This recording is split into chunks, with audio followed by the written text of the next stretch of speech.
Mga kapamilya, tayo pa rin po ay talaga namang nagmamasid, no? Nakikiramdam itong bagyong Glenda dito po sa lalawigan ng Samar, sa mismong lungsod po ng Catbalogan. Sa ngayon, tayo po ay nasa loob po, mga kapamilya, ng Catbalogan City Bus Terminal.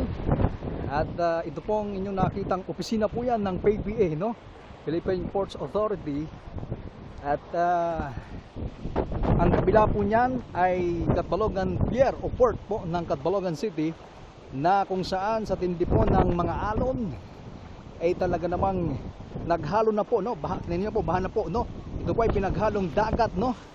Tubig alat at tubig tabang or ulan po, mga kapamilya. So sa ngayon, wala po kayo nakikitang boss or yan po ay nasa loob po ng terminal, mga kapamilya. At tingnan po natin dito, eh talagang maladagat na po, no? Na parang nasa dagat lang po tayo, mga kapamilya. So yun, yan po ay pier, mga kapamilya. Tingnan po natin dito, pier po yan, mga kaibigan. Yan, oh, dagat na po yan sa likod po yan, mga kapamilya. Yan po ay dagat na, no? Mukhang hindi na matanaw ang pier. Talaga namang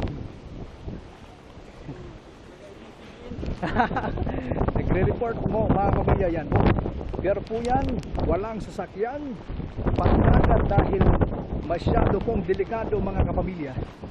So tayo po ay nasa loob po ng terminal. Ngayon po ay nakaharap na po tayo sa pier mismo ng Catbalogan. So naghalo na po ang dagat at tubig ulan po. Sobrang lakas po, no? Hindi na po matanaw ang mga isla po, ang ibang isla sa Catbalogan.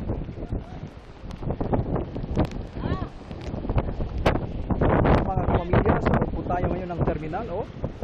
Parang dagat na po, mga kapamilya.